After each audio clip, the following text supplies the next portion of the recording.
in the last few discussions, we looked at some of the evidences that scientists have for believing that evolution has indeed occurred on this planet. Now, the point to be noted here is that what we looked at is by no means all the evidences that are available to scientists. It is just a small subset, and therefore, before we proceed further, I would like to give you two references for anyone who wants to dive deeper into the subject. So, the first reference is this very famous book by Jerry Coyne called Why Evolution is True.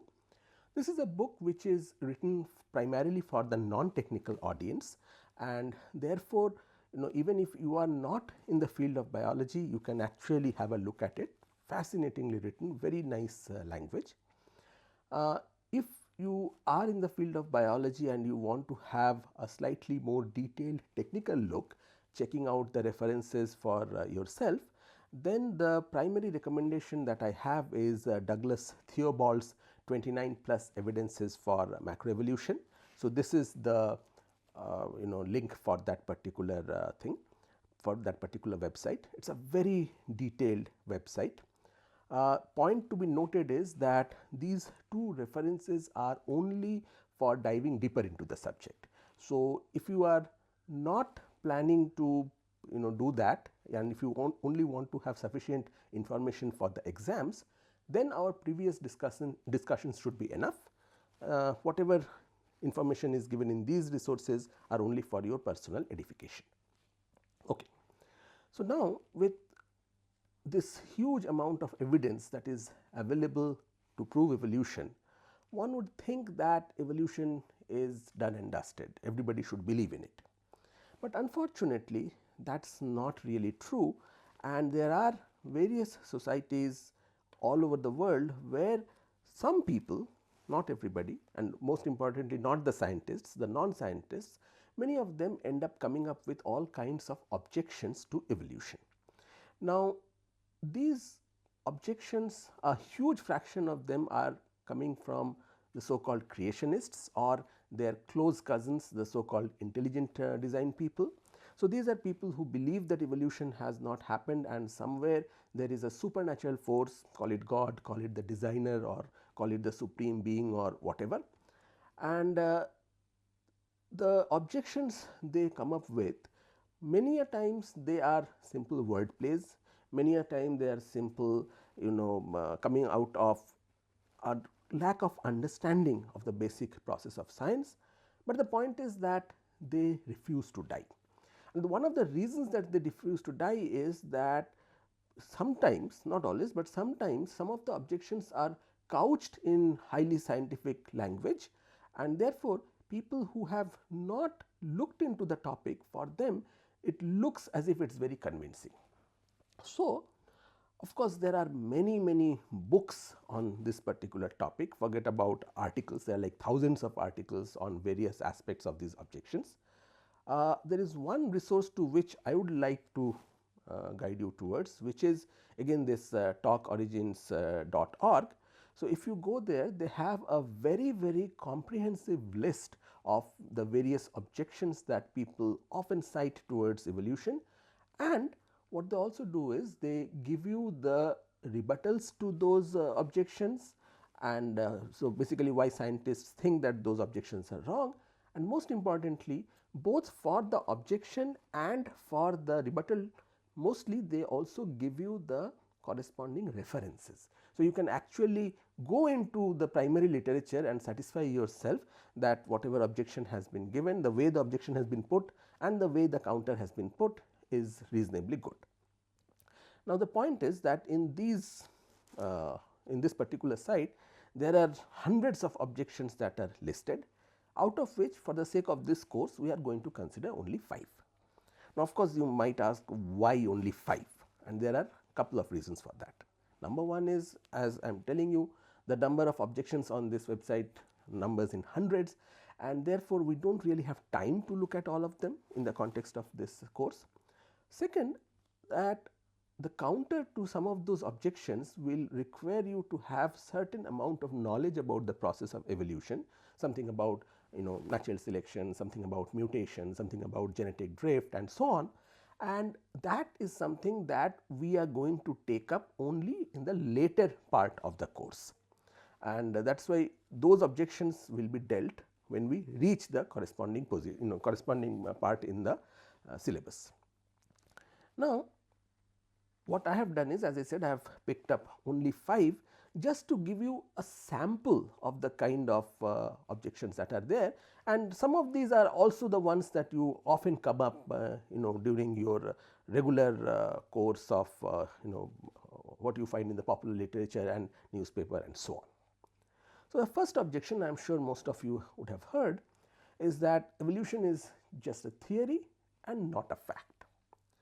Now, in order to understand why this particular objection does not really make sense, you have to first appreciate what is the meaning of the word theory. So, now in our day to day life, when we talk about the word theory, what we typically mean is what scientists call as conjectures.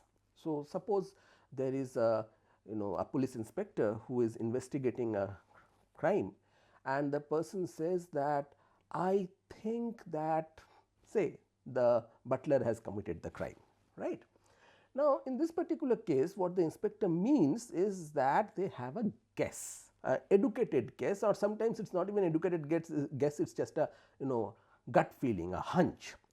But when they use it, they say we have a theory about that, and in scientific parlance, this usage of the word theory is not correct.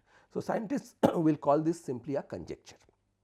So, if that be the case, what will a scientist call as a theory? So, I will be quoting liberally from this particular document, a fascinating document freely available on the web. Again, if you want to understand the nature of science, this is a great place to look at. So, coming back, what is a theory? So, in science, a theory is a comprehensive explanation of some aspect of nature that is supported by a vast body of evidence. Now, this last phrase is very important, by a vast body of evidence. If you do not have a vast body of evidence supporting something, you do not really call it a theory in science, as opposed to the normal usage where just your gut feeling is good enough for you to call it a theory. Now, the other important word in this objection is a fact. What is a fact? Now, normally a fact is an observation, a measurement, or any other form of evidence. Okay. So, both scientists and regular usage converges on this part, but there is another way in which scientists use the term fact, and that is that scientists also use the term fact to refer to a scientific explanation that has been tested and confirmed so many times that there is no longer a compelling reason to keep testing it or looking for additional examples. In other words, if it is like 1 or 2 steps beyond a theory, when you have vast amount of evidence, you call it a theory. When the amount of evidence that you have is so larger amount that there is no reasonable doubt left that the theory is correct, then you can actually end up calling it a fact.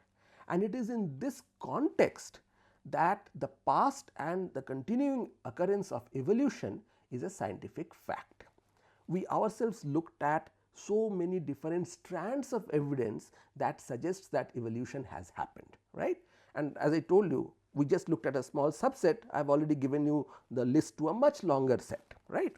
So, in that context, evolution has actually been accorded the status of a scientific fact, and because the evidence supporting is so strong, scientists no longer question whether biological evolution has occurred and is continuing to occur. Instead, they investigate the mechanisms of evolution, how rapidly evolution can take place, and related questions. So, these latter questions are also the kind of things that we are going to investigate during our as part of this course. So, to put it in a nutshell, in the context of science, evolution is both a theory and a fact. Okay. It is not that it is a theory, not a fact. The way scientists define the terms, evolution is both a theory and a fact. Okay. Objection number 2. This is a very common objection that the fossil record lacks transitional fossils. Why is it an objection?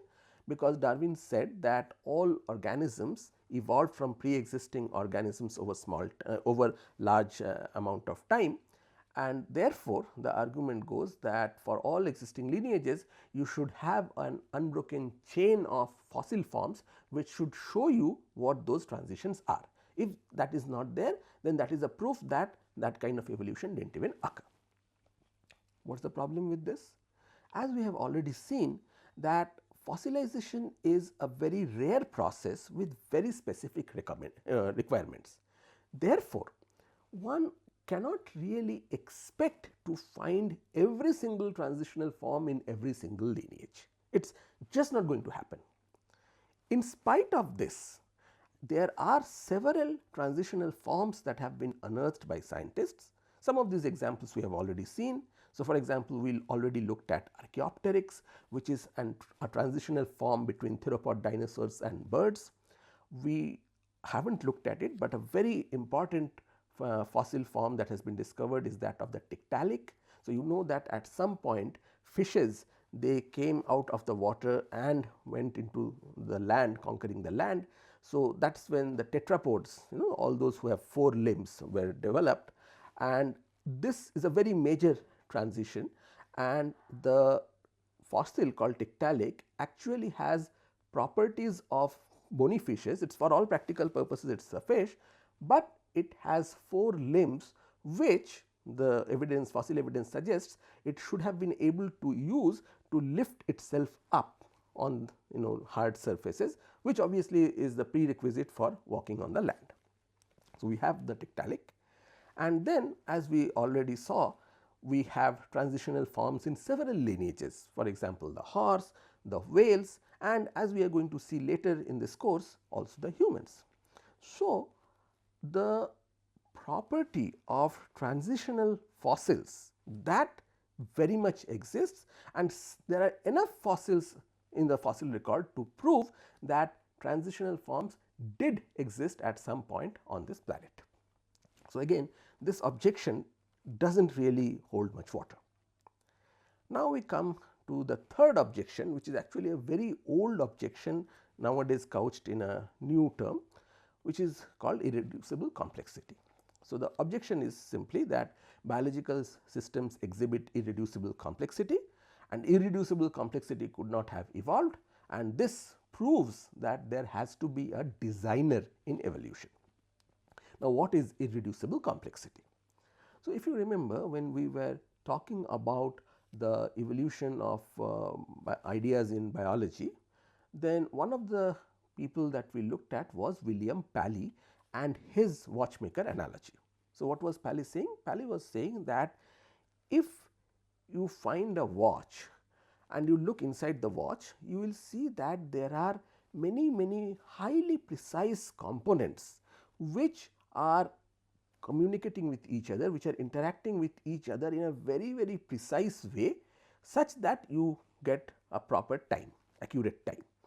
And it is impossible to conceive that the watch can work in the absence of all those very precise components interacting in that precise a way, and therefore, the presence of such an intricate mechanism proves that there has to be a watchmaker. There has to be somebody who thought through the entire process, designed each component separately and put them together.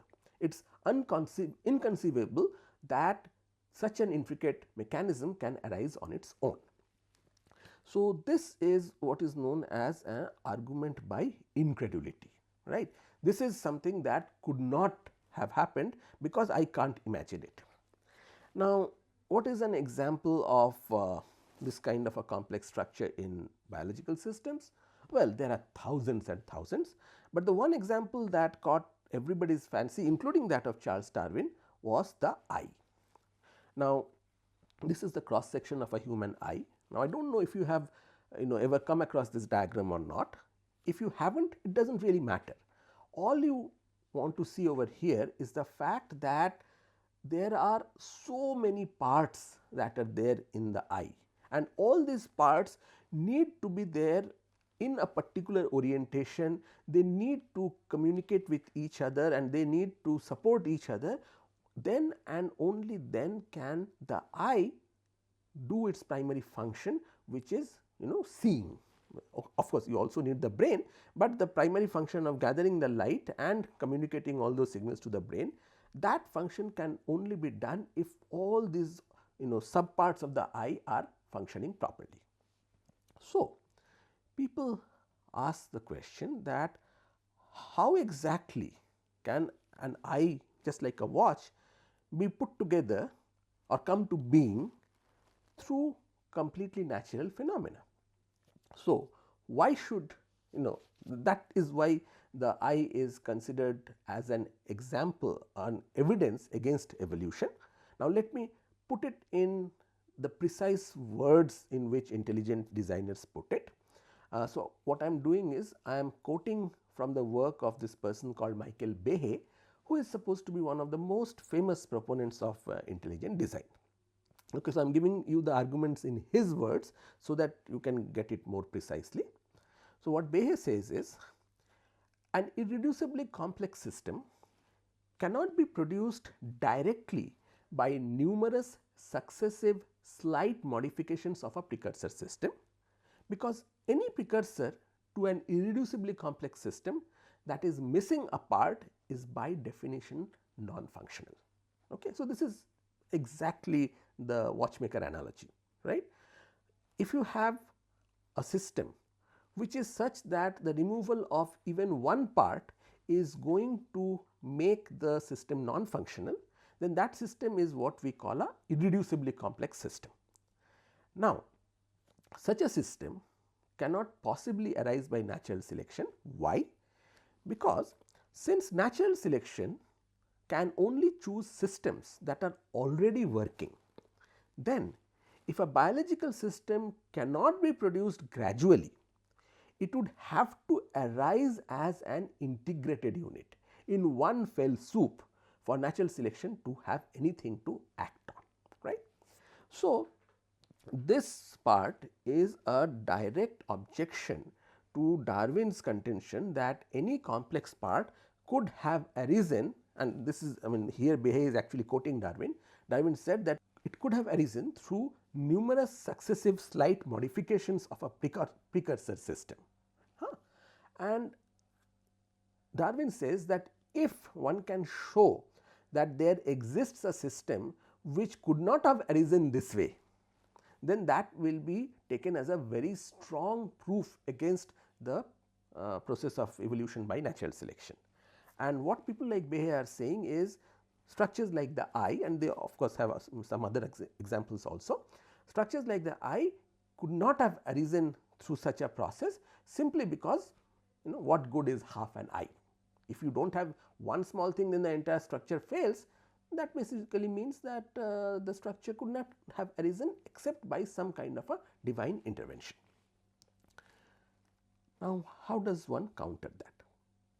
Now, in order to understand the counter argument to this, you have to understand what is the implication of an irreducibly complex system.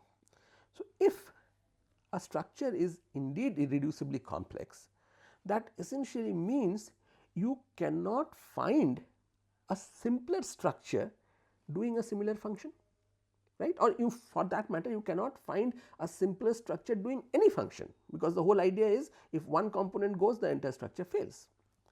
But if that be the case, the implication of that is, if you look at the animal kingdom, you should not be able to find eyes which are any simpler than the eye that I showed you, correct?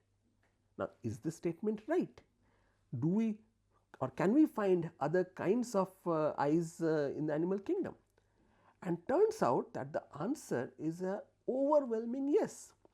If you start looking at eyes, you can find eyes at all levels of complexity across the animal kingdom, each one of them giving some degree of benefit to the organism. So, there are some eyes which are very simple, which is just like a cell with a few pigments, which is simply light sensitive, which simply tells you if the light is there or if the light is not there. and then there are slightly more complicated systems which tells you that okay, which direction the light is coming from, and then there is slightly more complicated system which shows you that a very vague and unfocused image of the eye of the object, but it shows you something. And then through various grades of complexity, evolving grades of complexity, you finally get to the human eye, which actually forms a very nice accurate representation of the object on the retina, and then takes it to the brain. So, the fact that all these simpler systems exist and all these simpler systems are still functional in terms of vision or in terms of some other job, that actually is a very strong evidence in favor of evolution and not the other way around. So, to give you a slightly better understanding of how you find eyes at all levels of complexity, instead of me talking about it, I will guide you towards this video called The Evolution of the Human Eye by Joshua Harvey. This is the link to that video. So, what I will recommend is that you do not go to the video right now, you just look at this, you just take part in our discussion right now, and once the discussion is over, then you go and look at this video and get some understanding for yourself, convince yourself that you can actually have eyes of different levels of complexity, which basically implies that A, irreducible complexity can arise through natural selection, and B, whatever these people show as irreducible complex organs, in most of the cases, well, in all the cases that scientists are aware of, the complexity is not at all irreducible. There are simpler forms possible, simpler forms which are still performing a function for the organism.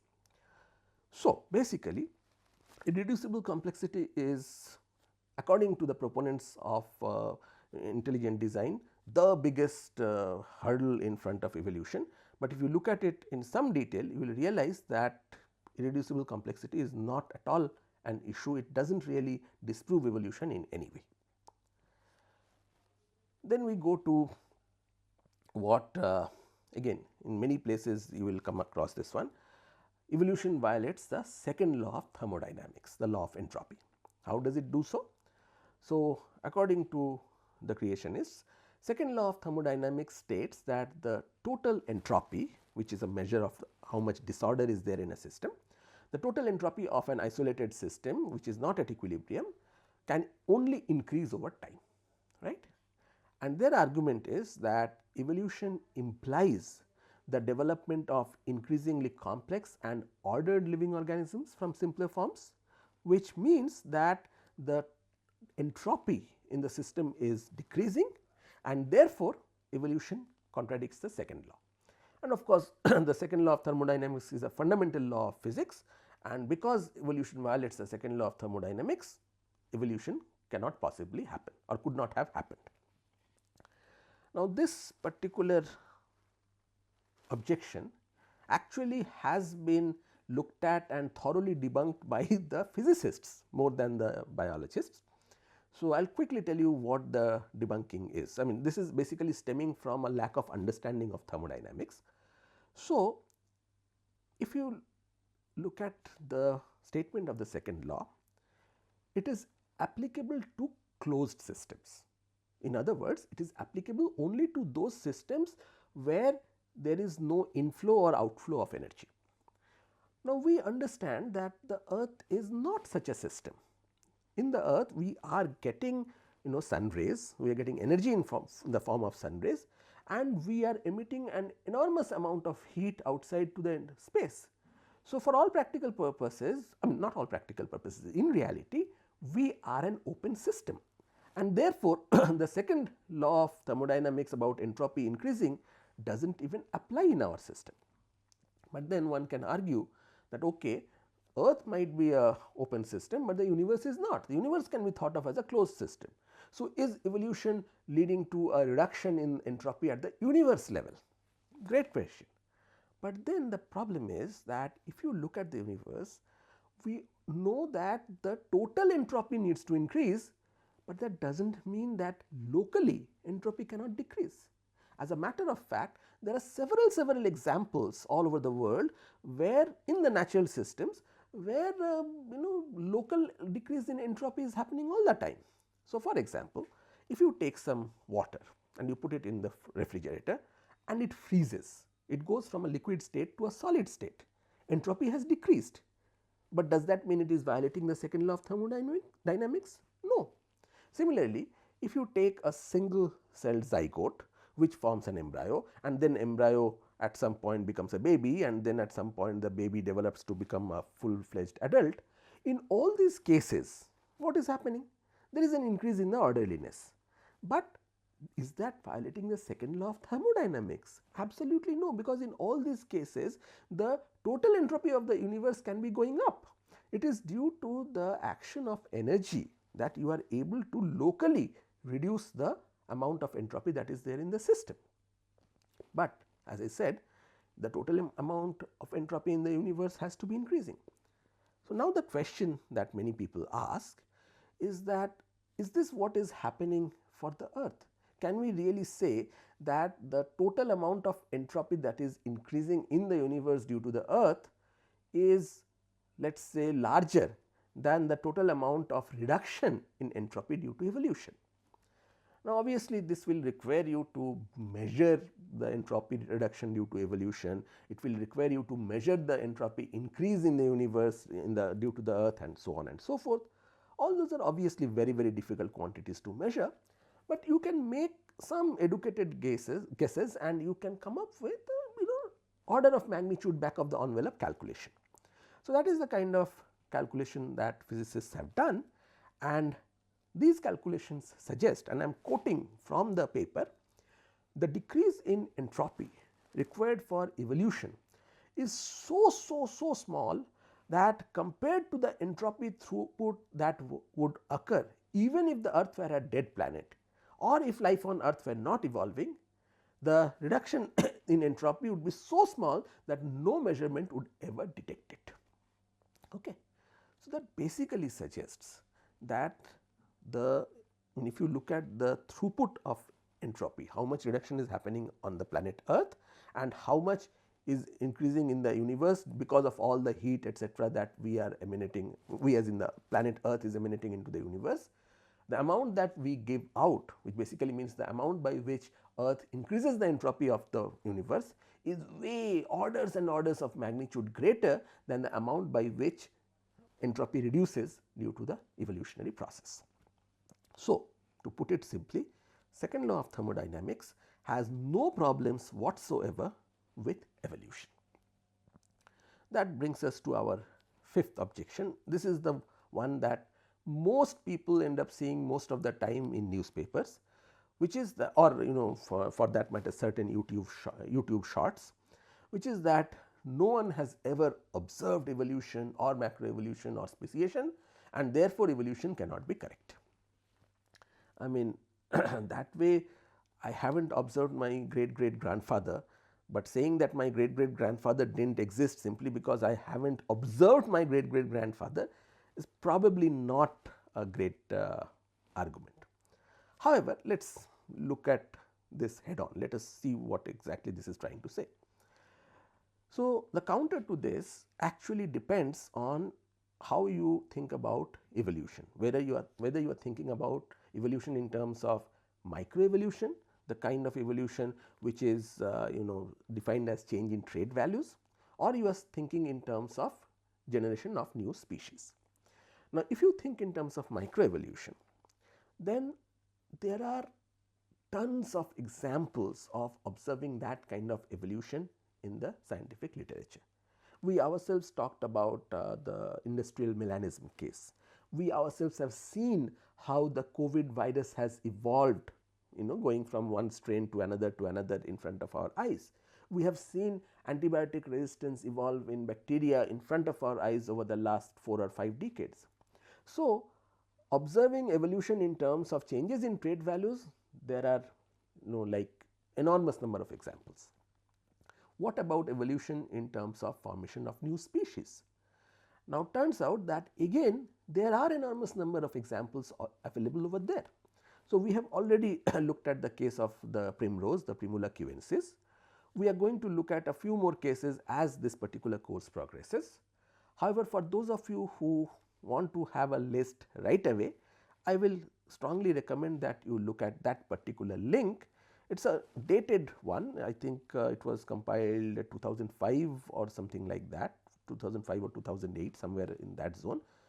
But even then you are going to find a massive list over there of all the known cases of speciation on this planet, I mean in the scientific literature.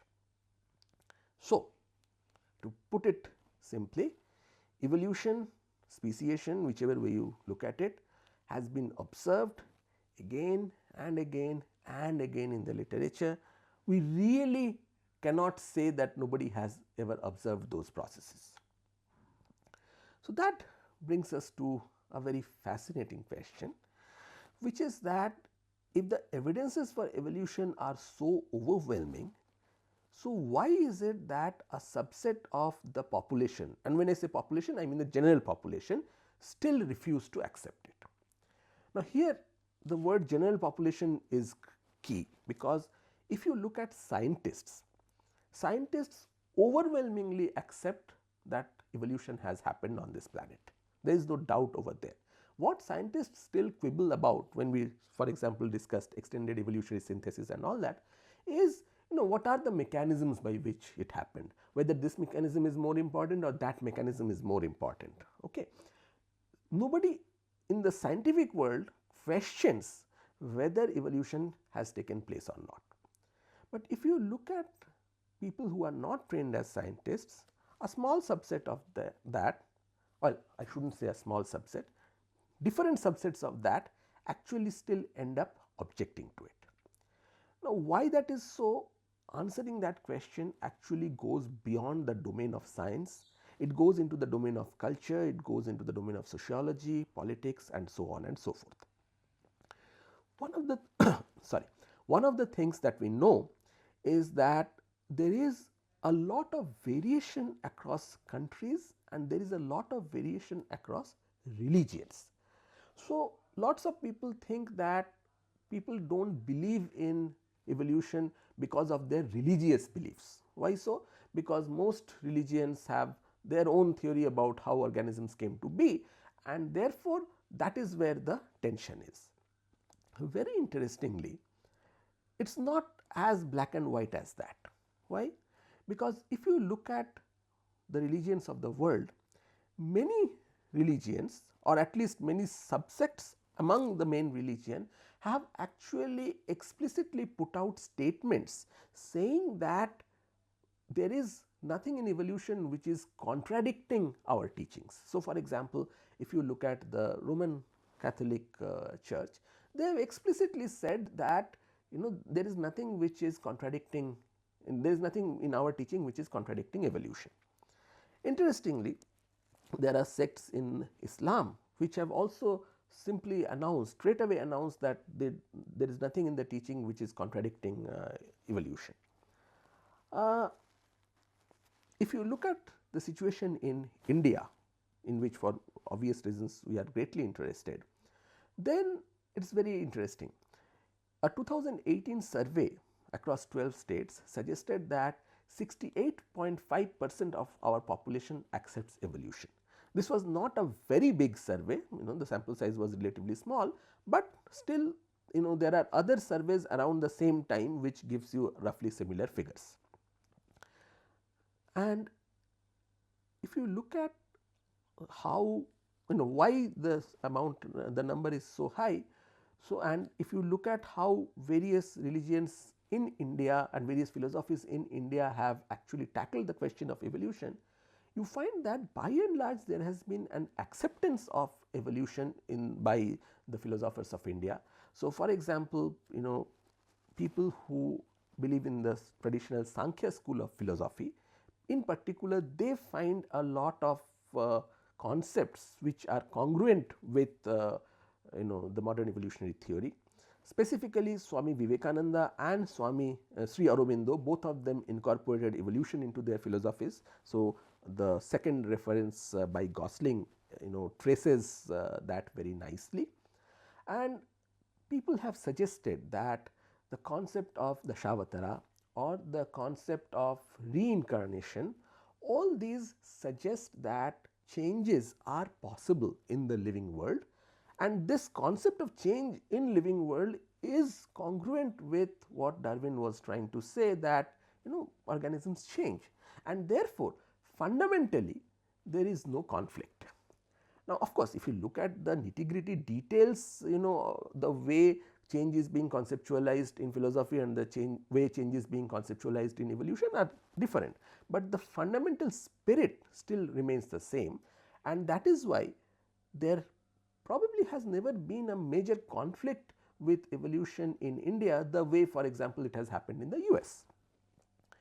So, now we are still left with that question, that by and large, if there are no conflicts, then why is it that so many people refuse to believe in evolution? Now, at this point I have to go into the realm of hypothesis, because as I said, this is not something that science can answer. This is something that sociologists need to answer, or cultural historian needs to answer. So, my feeling is that what evolution does is that it unequivocally shows that humans are essentially animals, some kind of an ape, and there is, biologically speaking, there is nothing that makes us special in the context of the living world. And that is why lots of humans who believe that we as humans are different, they cannot accept this. They cannot accept that we are just apes, and that is the reason for which there is a very visceral reaction against the theory of evolution. How can you take away our exalted position? Now, this is actually one of the set of objections about evolution, the moral objection against evolution, that if humans are nothing but animals, if we are just modified apes, then why should we behave nicely towards fellow human beings? Excuse me, why should we not behave like beasts? But personally speaking, I think that is completely besides the point. Humanity, as we call it, actually involves a set of nice properties, a set of nice qualities that human beings have evolved in a social sense, not in a biological sense, that human beings have incorporated in the context of their civilization. We believe that being tolerant towards other people, helping other people, being kind to them is what makes us human, and that what makes us human does not necessarily be a part of our biology. It can also be a part of our culture, right? And for that matter, if you look at it, things like kindness, by no means is it a solely human property. There are all kinds of other organisms which are kind to each other, which are kind, helping their fellow organisms out and so on. Therefore, saying that if you are not special, then you are bad, if you are a beast, then you have all the negative qualities of beast, that does not really make sense.